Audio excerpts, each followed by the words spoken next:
You guys got your Bibles? Open it. Mark. Let's get down to it. If you've been at the door for any amount of time, you know that you are not going to get a Father's Day sermon today. So we preach Jesus. There's nothing better that we have, whether it's Father's Day or any other day, than Him. If we ever come to a day like this where we do focus on a topic rather than Him, then leave and go to another church. So, Mark 5.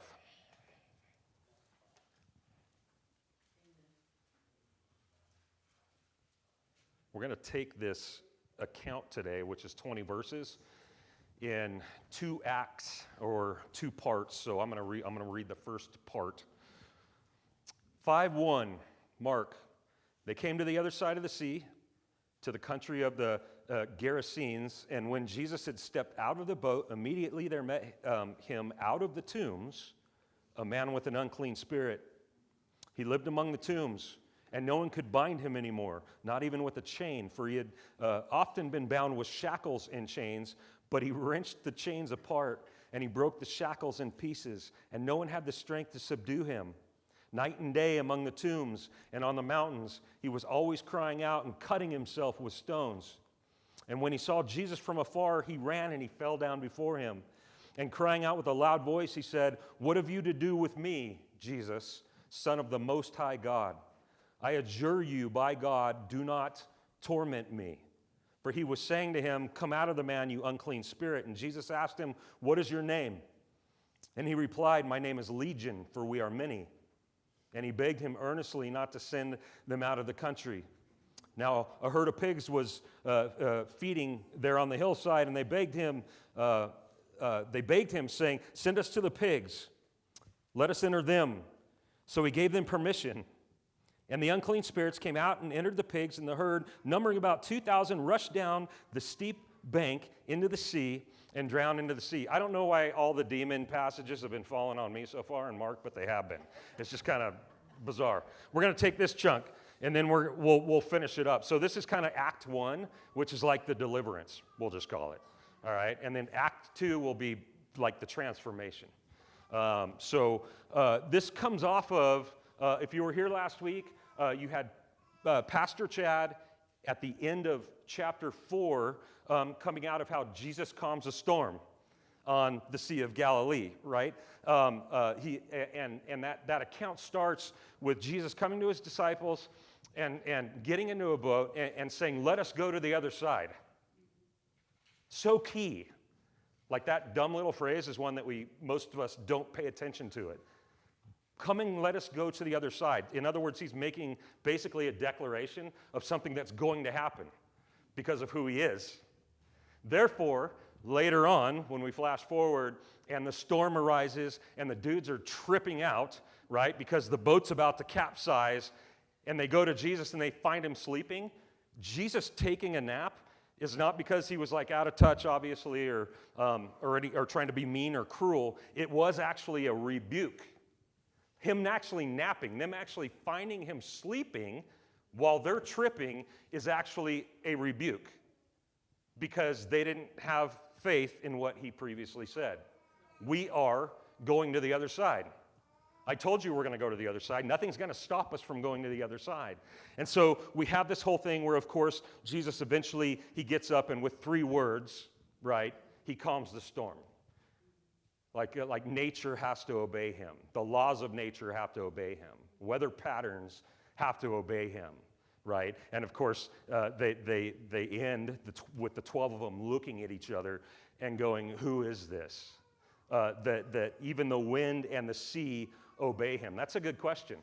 It's a question everybody needs to ask at some point about the person of Christ. So we left off with Jesus calming this physical storm. Today we pick up with Jesus calming a personal storm, an internal storm that's going on inside of somebody. So we go from Jesus calming a storm outside to calming one inside. We go from a challenge faced after stepping into the boat to a challenge faced when stepping out of the boat.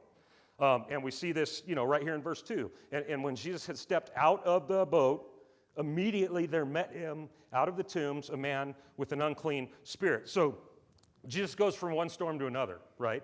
And this happened where they arrived at a place called, a region of the Gerasenes. These were a people east of Galilee from the region of Gerasa, which was known to be primarily a Gentile people. So these wouldn't be his own countrymen.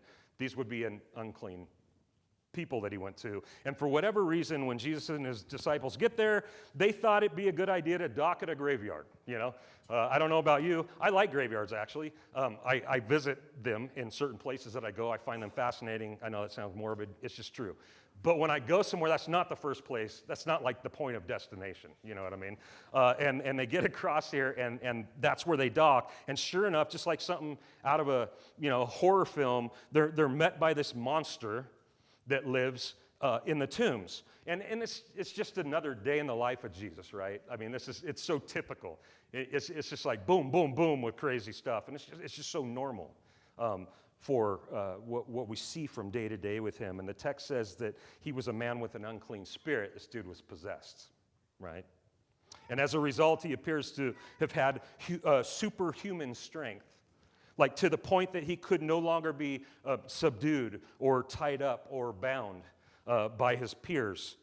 Thus, he was able to free roam the area on the loose, crying out like a madman while cutting himself with rocks, is what the text says. So this dude, no matter how you boil it down, is into self-harm as a result of what's going on. And I just want you to understand that this is the reason on every level and any level why Satan wants to keep you from Jesus, is self-harm.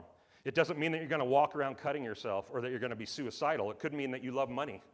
It could mean that you love sex. It could mean that you love power.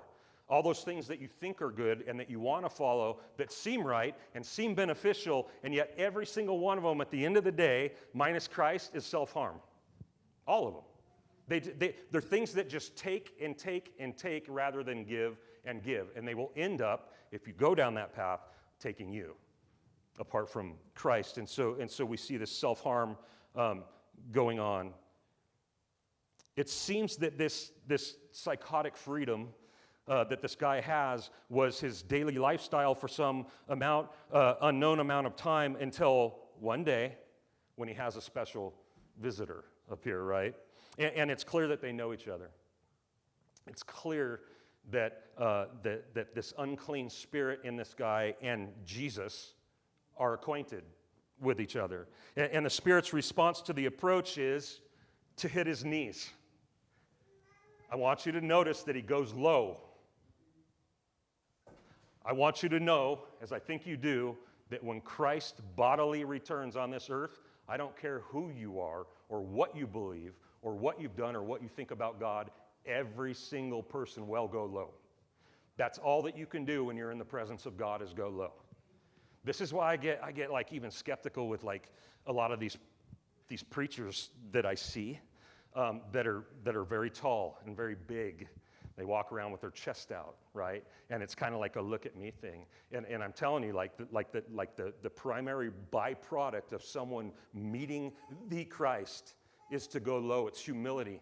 We don't get bigger, we get smaller with who we are. And we get smaller in how we do what we do. And even this unclean spirit that is on the complete opposite side of Christ, right? Like we're just talking full enemy, right? Knows the only posture that's valid in front of the God of the universe, and that's to hit the ground. It's to hit the ground, right? Interesting stuff, right? So this unclean spirit, he falls down before Jesus, and he makes the most remarkable statement, Verse 7, crying out with a loud voice, he said, "What have you to do with me, Jesus, Son of the Most High God?" So like we've seen before, we have an unclean spirit, we have unclean spirits here, making a true, right profession, a positive identification of who he's talking to, of the known person of Jesus, which is Jesus, the Son of the Most High God. He identifies him correctly, even though he's hitting for the other team. He's playing for the other team, right? And then we have Jesus' power and authority declared clearly in that while this guy couldn't be subdued by a group of humans, he's subdued by just the sight and the presence of Jesus. This is pretty cool. The coolest part of this to me is that you have a dude that's been tormenting everybody that lives around him, now begging for mercy. That's kind of cool. He's now begging for Jesus not to torment him. It says in the ESV, in my text, he adjured him, which means that he's pleading. He's pleading with Christ to go easy on him. So he goes from the tormentor to the tormented, from the bully to bullied. And I want you to know that if you have anything in your life that's bigger than you, and a lot of us do, there's a lot of things in our life that are bullying us around, that we need to go to its bully if we're going to have victory over it. And that's Christ. That's the God of the universe. So we very quickly go from a dude who's had the upper hand over those around him to a dude who's got nothing, to a guy who is nothing in the presence of Jesus. And then Jesus opens his mouth and gives a command, come out of him, unclean spirit, right? Followed by, what is your name? And the spirit replies with legion. And then the Spirit goes on to tell us why he goes by legion, and it's because it's not one unclean spirit, it's many. And I think in the West we maybe look at this a little bit different than they used to look at it. We've had all of our horror films now, and our demonology is very westernized, right? And so legion's just this big name of this big bad, spirit. But in the day, a legion was known by them, like Jesus and the disciples, as a large group of Roman soldiers, usually numbering about 1,000 per legion or 2,000. And so they would think of this as basically just an oppressive force that's bigger than they are. They would think more military, right, when they heard the word legion. So he identifies himself, and then legion requests to be sent into a herd of pigs that just happen to be nearby. They're just right over there, right? Rather than into an open space. In other words, this place, I want you to notice, if you're a Jew, this place is unclean. This scenario is unclean all the way around. Like all the way around, right? So we have a Gentile country, a cemetery, a possessed great grave dweller, and a herd of pigs, right? So this is like a Jew's worst nightmare. All the way, like the disciples must have been tripping, going like, why does he keep bringing us to these places? You know what I mean? What are we? He did it in Samaria too, right? Like usually they go around, like they were just unclean people. Like they had nothing to do with each other. They didn't even step on the same ground as each other. And Jesus is like, we're going to this well, to this woman at this well who's a prostitute.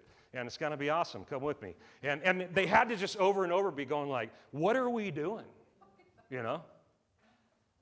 Now, we can kind of like speculate on the pattern that we seem to have with unclean spirits not wanting to be disembodied. I don't know if you've ever noticed that in your scripture. They need to inhabit something. It seems like they need a host. But that's another sermon. We're not going to talk about that today. For whatever reason, though, they want a host. They need a host. And they want the pigs over the air. They'd rather embody pigs than just be an open space. It's kind of wild. So they ask for the pigs, and I love this. Jesus grants them permission. That's pretty cool. So the unclean spirits vacate the man at the command of Christ, right? And enter something still unclean, maybe less unclean, a herd of pigs. And then the pigs run off the cliff, and they die, the end, of the pigs. So in other words, these spirits end up disembodied anyway, which is weird. Also, for what it's worth, note how many pigs there were in your text.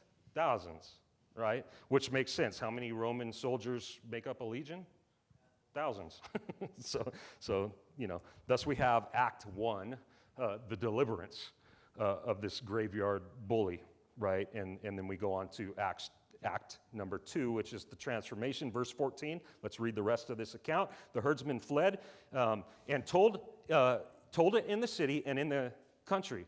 And people came to see what it was that had happened. And they came to Jesus and saw the demon-possessed man, the one who had had the legion, sitting there, clothed and in his right mind, and they were afraid. And those who had seen it described to them what had happened to the demon-possessed man and to the pigs, 17. And they began to beg Jesus to depart from their region. And as he was getting into the boat, the man who had been possessed with demons begged him that he might be with him. And he did not permit him, but said, "Go home to your friends and tell them how much the Lord has done for you and how he has had mercy on you." And he went away and began to proclaim in the Decapolis how much Jesus had done for him, and everybody marveled. We have this unclean spirit falls down before Jesus, right? Makes the most remarkable statement, and then he gets cast out, and then we have this dude now. Actually, these herdsmen that kind of watched what happened. That would have been weird to be a fly on the wall to see this go down. I mean, everybody would have been familiar with this guy.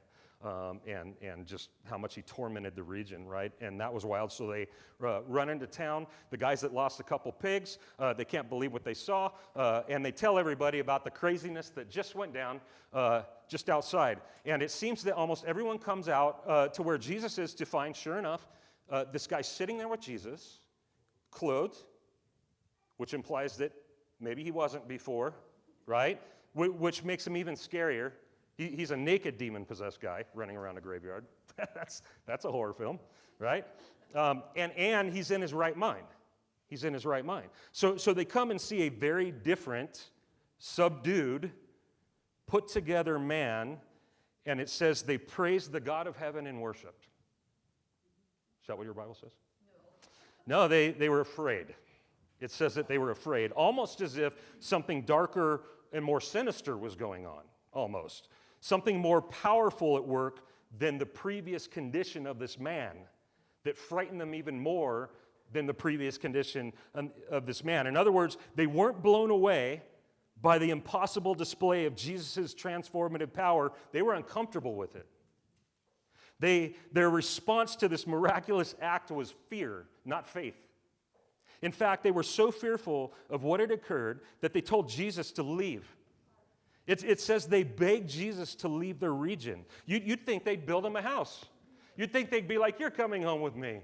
You're ours from now on. You're going to stay right here, and things are going to be great, and we'll take care of you." They're like, "You got to go." You got to go. They said, "Leave now." And Jesus does.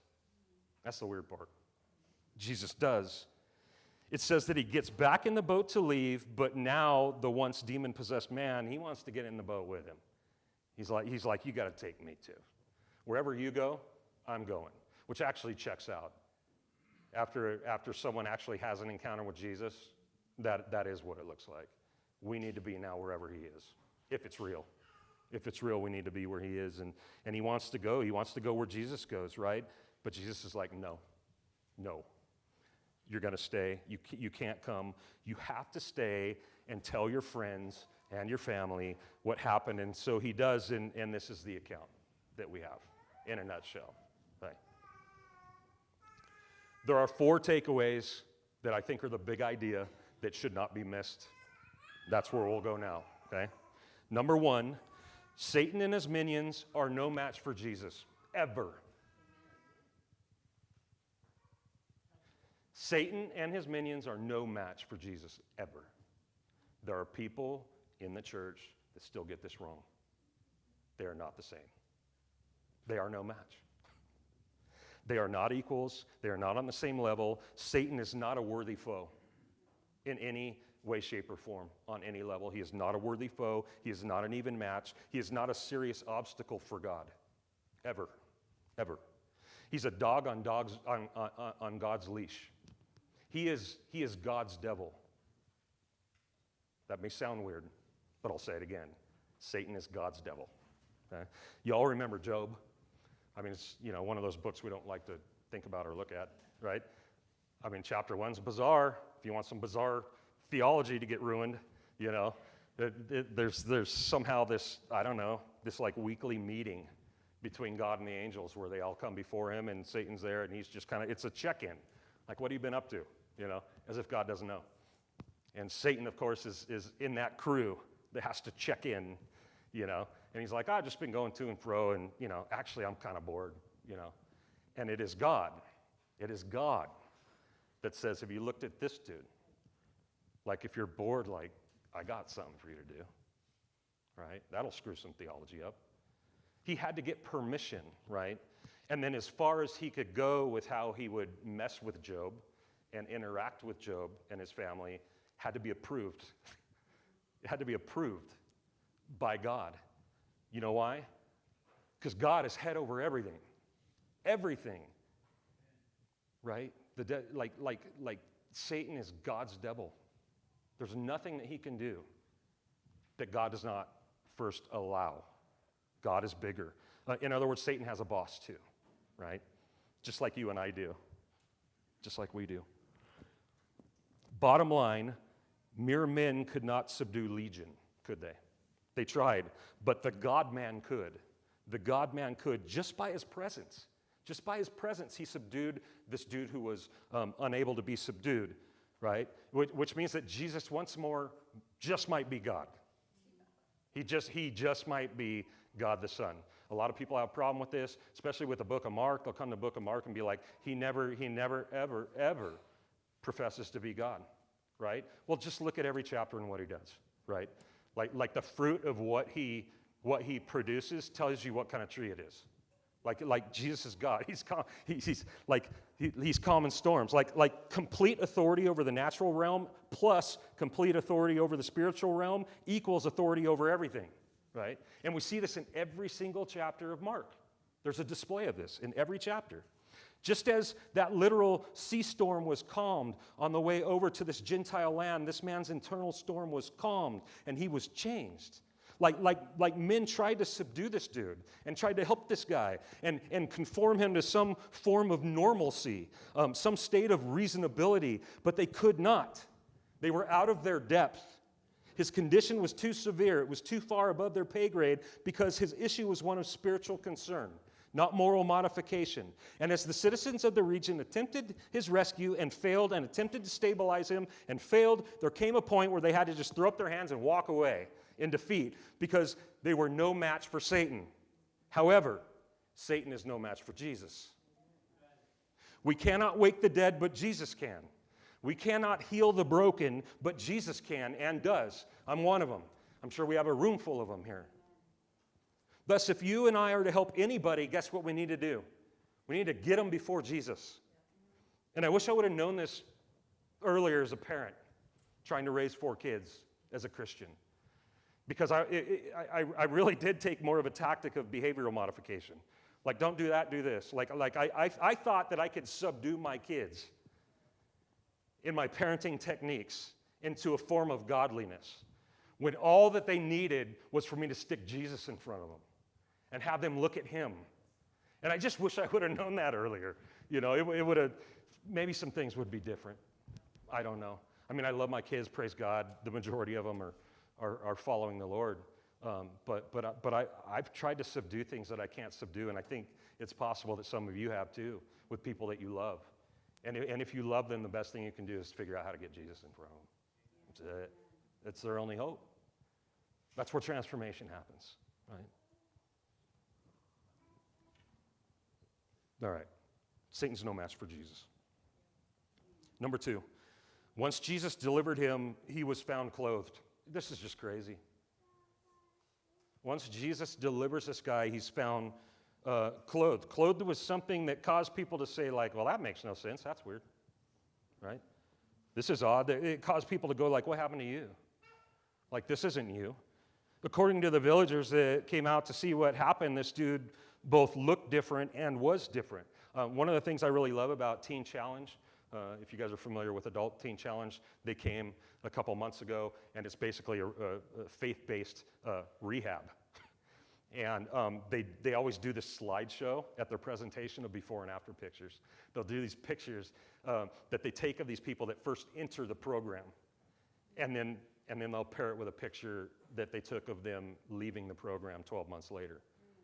And it's just like, that's the same person? Like, sometimes you just feel like they got pictures mixed up. You know what I mean? And it's not just because they look better or they're dressed better or their hair is combed. There's something different about their face, about their countenance, their smile. There's hope that you can see. in these photos, and it almost seems like there's something like this that could be recovered here. The first thing we noticed when the citizens got to him was that he was found clothed, it says. He was covered, in other words. He was covered, which is a detail easily overlooked, but we shouldn't overlook it. I don't think it's a mistake that it's part of the story. It doesn't say Jesus brought a change of clothes with him and handed them to this guy to put on, right? Like, where did the clothes come from? It'd be weird if he stole them from somewhere nearby, seeing as though he just got delivered by Jesus and Jesus is hanging out with him. That'd be weird, right? It'd be super weird and gross if he took them off a corpse in one of the tombs. You know what I mean? Like where did the clothes come from? There's no reason to think any of that. But it's noted that he was clothed. It seems extremely unlikely that he and Jesus had time to go to a store and pick out some clothes, right? Before these people come out to see him or borrow clothes or whatever. Who knows? The point is, I think it interestingly, intentional, important detail to Mark's account that when they found him clothed. Because at the very least, it implies that this dude, like we already said, was naked. He was naked when Jesus came to him. Wouldn't you know, this is the biblical pattern, right? Throughout Scripture, of how each of us are found in our natural spiritual state prior to coming face to face with Jesus. Being dead, graveyard dead, and naked in our trespasses and sins and shame, then only to be clothed among the living due to God's deliverance by his provisional righteousness. We see this at the very beginning of our Bibles when sin became sin. We see it with Adam and Eve, right? Doing this thing, and it says right after they ate that, behold, their eyes were open and they knew they were naked. Naked. Naked there's just code for in trouble, like fallen now. Like sin is here now. That's what naked is synonymous with there. So what do? They go and hide, right? Because that's what naked people do. They have guilt and shame over something that they shouldn't have done or possess. And they hide, and of course, we know the rest of the story. God comes along, he's like, what's up, where you at? And I always love how God just, I don't know, he knows where they're at. He knows what they've done. I love how he works with us on our level, and he goes over there, and they're like, we're naked and ashamed, and so we hid. And he's like, who told you that, right? Who told you that? And they had put these little loincloths on themselves and thought that was going to cover the damage that they had done. And of course, what does God end up doing? He clothes them. He says, I'm going to clothe you. Like, no matter what they did for themselves, they were still naked. Like it was all evident and obvious, their guilt and their shame. God alone is able to clothe us to the utmost, to where we are clothed, to where we are covered. And God does that with Adam and Eve, and that's the pattern going forward. So we see that here. God, once Jesus delivered him, he was found clothed. Okay. Number 3, to Jesus, even one matters. To Jesus, even one matters. We all know this, right? Luke 15:4, what man of you, having 100 sheep, if he has lost one of them, does not leave the 99 in the open country and go after the one that is lost until he finds it? So consider this. When Jesus was asked to leave, he leaves. I just thought it was weird that he'd just, okay, I'll leave. It seemed weird to me. Think about it. He gets into the boat to go across the sea. Crossing Galilee wasn't like crossing Crane Prairie. You know what I mean? The Sea of Galilee was a stinking sea. It was like 13 miles across to get to the other side. So it was quite the excursion considering the absence of onboard motors. You know what I mean? Like, you got a couple oars, and we're going 13 miles across this body of ocean. I mean, consider the challenges that trip would have presented due to being such a large body of water. I mean, harsh things happen on large bodies of water, like a storm that almost kills you, right? But it did, and they went through it, right? And they go through this, however long it took for them to go those 13 miles through this storm, to finally arrive on the other side at a graveyard with a lunatic that nobody will go around. And once Jesus calms the storm of this lunatic, the locals come and say, you need to leave. And he does. right? He gets back into his boat and he leaves. All of that just for that. You know what this means? It means that Jesus went all that way through all of that for one man, to rescue one man. To rescue one man. It means that Jesus was willing to travel through great challenge and go to great distance to save one man. This is good news. Because I hear it all the time. What about all those people in hidden places on earth who have never heard the name of Jesus? And I would say, what hidden places? Serious. What hidden places? Right? All is open and exposed before God, even when a bird falls. He sees it. He knows it. That's how in tune and invested he is with all those who he is saving. What hidden places? What hidden places? Because to God, even one matters. If the Father has given someone to the Son, then the Son will get him. Jesus makes this really clear, right? Out of all the Father is saving, none will be lost. John chapter 6.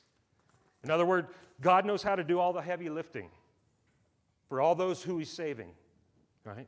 Whether they're in a jungle that's nearly impossible to access or the South Pole, which seems uninhabitable, he will get the gospel there, and he will get them.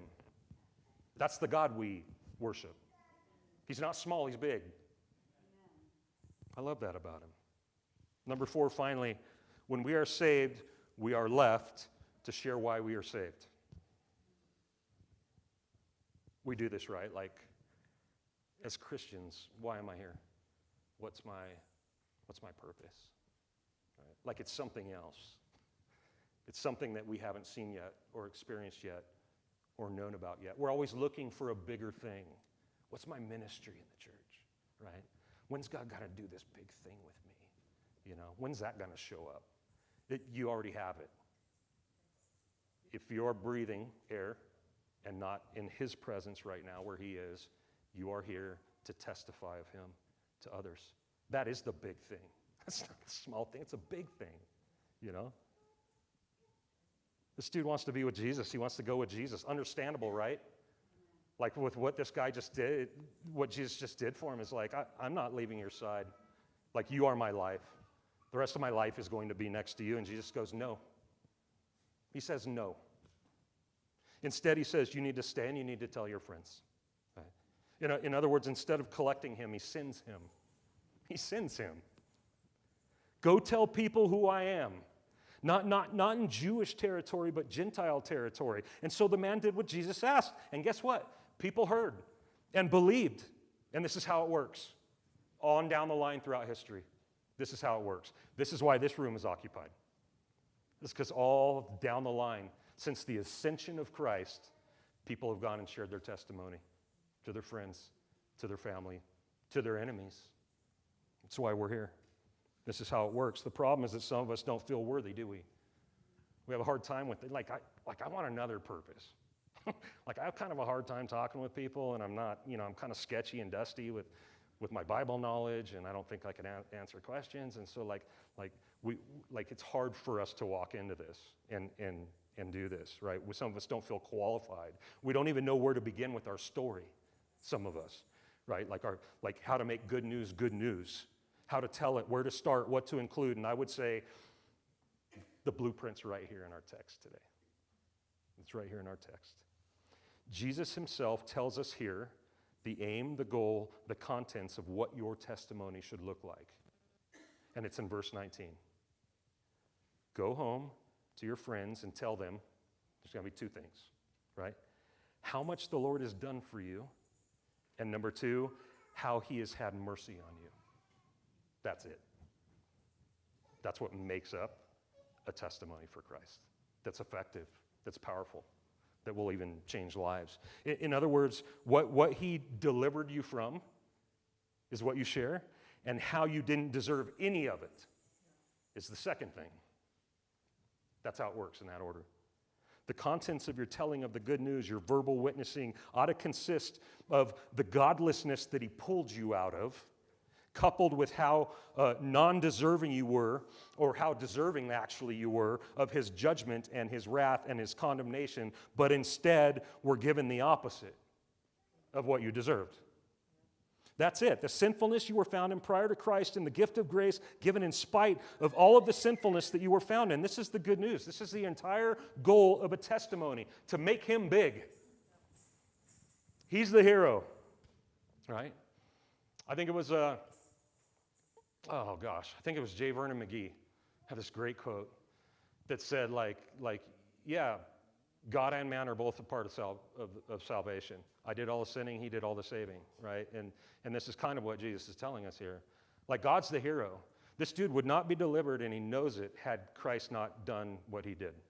He would still be there. He'd still be in that graveyard. He'd still be unclothed, uncovered, doing what he'd always done if it wasn't for God. So our testimony is to admit guilt in front of others.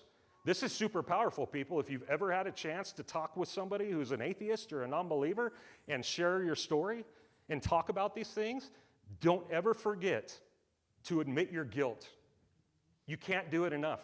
For them to actually hear you talk about your failures and your shortcomings and righteousness is powerful, because we're all so naturally prideful. We're so good at boasting about how rad we are. And when someone walks up and they just lay all that down and go like, I was just such a wreck compared to God, what God expected and what God required. Like, that can be pretty strong, right? When we boil it all down, this is why the room is occupied. Jesus is the hope of the ruined. Jesus is the hope of the demonized. Jesus is the hope of the captured and the guilty alone. We have shirts that say, that we made years ago that says sinners only, and some people have a problem with them, because if you just see sinners only, it's like, well, what the heck does that mean? Like, all we do is sin and all we like doing is sinning? You know what I mean? But sinners only means that the only qualified candidates for the presence of God in heaven and salvation through Jesus Christ are those who admit that they're sinners. Heaven is only going to be filled with those who were sinners and know it. This is why the Pharisees had such an issue. This is why Jesus had such an issue with the Pharisees. It's because they didn't understand that they were sinners. That was the obstacle. That was the stone that they kept tripping over to get to Christ, was, wait, I'm not bad. I'm actually pretty good, right? God receives and saves sinners only, people who know that that's what they are and that we deserve something else, but God in his great mercy gave us Jesus and clothed us with the righteousness of Christ, that we may be found, that we may have life, that we may be joined to him who we were once separated from. This is the gospel. This is the gospel. And this dude knows it, right? All right. Lord, thank you for thank you for traveling great distances for us. Like, I know that looking back on it, I can see a lot of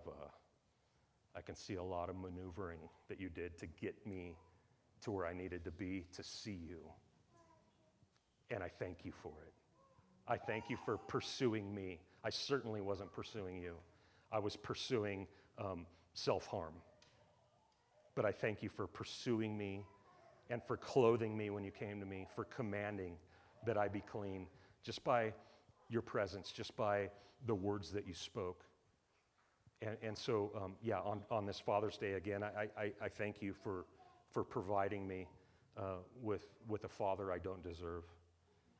I thank you for placing me in the midst of a family which I'm amazed I'm allowed into. Thank you for seating me at your table to enjoy all the full blessings and benefits of what you offer, God. We thank you that you're the hero. Help us to testify to all those around us of our sinfulness and your goodness, that they too may know what we know, and we ask it to your glory. Amen.